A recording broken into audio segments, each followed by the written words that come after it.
Assalamu alaikum wa rahmatullahi wa barakatuh. Today we're going to be talking about foreknowledge or the decree of God. Does it lead to determinism?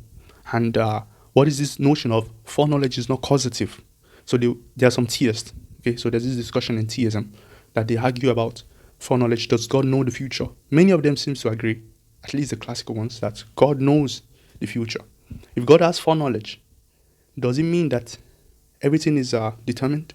That's the question. And some people say, no, it's not determined. Some people say, yes, it determines. I'm going to show you that if you affirm foreknowledge, everything is determined. There's no doubt about this. There's no way you can go around outside of this. If everything is, if God has foreknowledge, everything that will happen is already determined. God literally says he already decreed them, foreordained. He already wrote everything down that will happen. You see, I will show you that the issue that they have with it is not that everything is determined. It's the issue of responsibility. And this has nothing to do with the logical necessity of the argument. So if someone wants to make an argument, it will be on the side of talking about responsibility, good and evil, how can I be punished? It can never be about it following necessarily from God knowing everything. So let me show you what I'm talking about. So foreknowledge, determinism, and I can show you why. You don't have to stay with determinism. You can also believe in free will. Funny enough, that's what's called compatibilism. That is, free will is compatible with a determined world. Okay, there are people, I think even majority of the philosophers, they have this kind of notion that just because everything is determined, it doesn't mean we are not responsible. It doesn't mean we are not free. It doesn't mean we don't have that self-awareness of being free.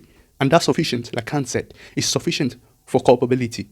You being aware of what you're doing is sufficient for culpability. Okay, anyway, so let's go about proving that. One of my arguments is this. You see, foreknowledge itself, the concept of foreknowledge, even without a God, necessitates determinism. If somehow I create two scenarios, an observer, there's an observer that is observing something, and he knows everything that will happen in there.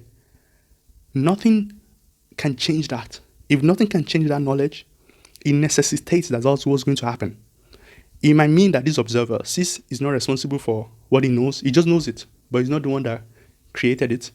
Therefore, he just knows it, and he doesn't see foreknowledge, even from an observer point of view, means that everything will happen exactly as it is. Nothing can change in there.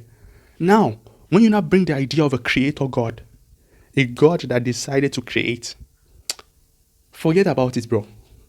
If a God decides to create, and he knows prior to his creation, it doesn't have to be temporal. He knows because he's omniscient.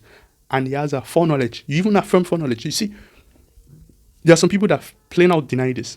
They said God cannot know the future. So they deny foreknowledge. Because they know this is what will happen. So they deny foreknowledge. Or God is not knowledgeable of future events because the future doesn't exist. This is open theism.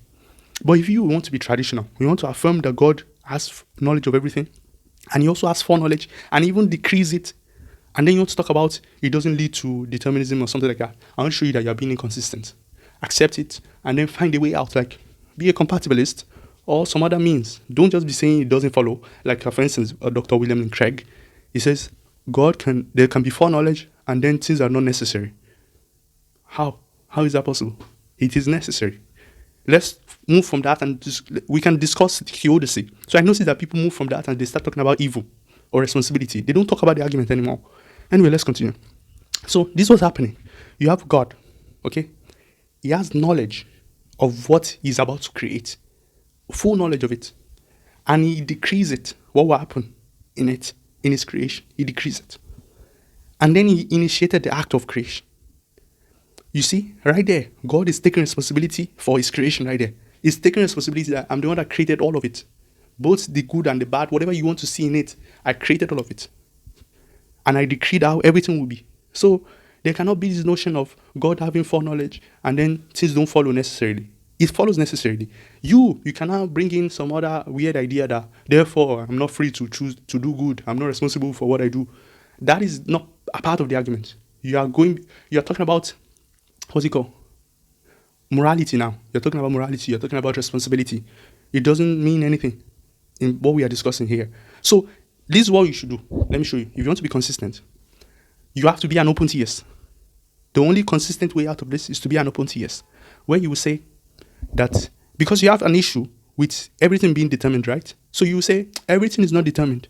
If everything is not determined, that means the future, anything can unfold in it. If anything can unfold, God does not necessarily know that, because it's a possibility. It's a contingent fact that God does not know. Anything can happen.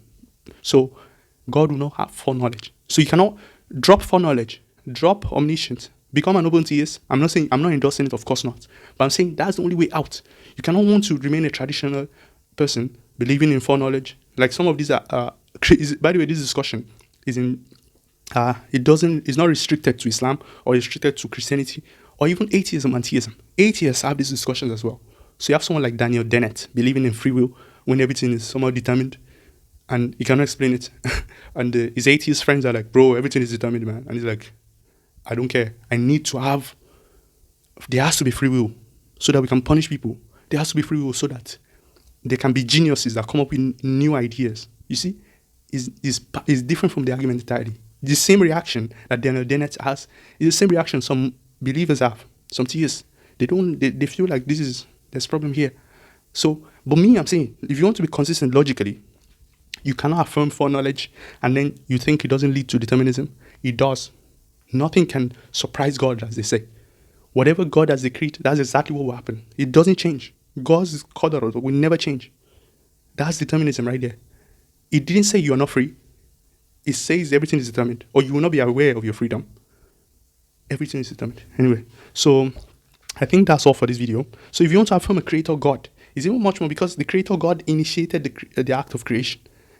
And then he knows exactly what he wanted before he initiated the act. Nothing can surprise him, therefore everything is necessary. Anything that happens in there is exactly how God wants it to happen. Nothing can change in there. I know this is like difficult. I will talk about, okay, I'm not just going to leave you guys hanging.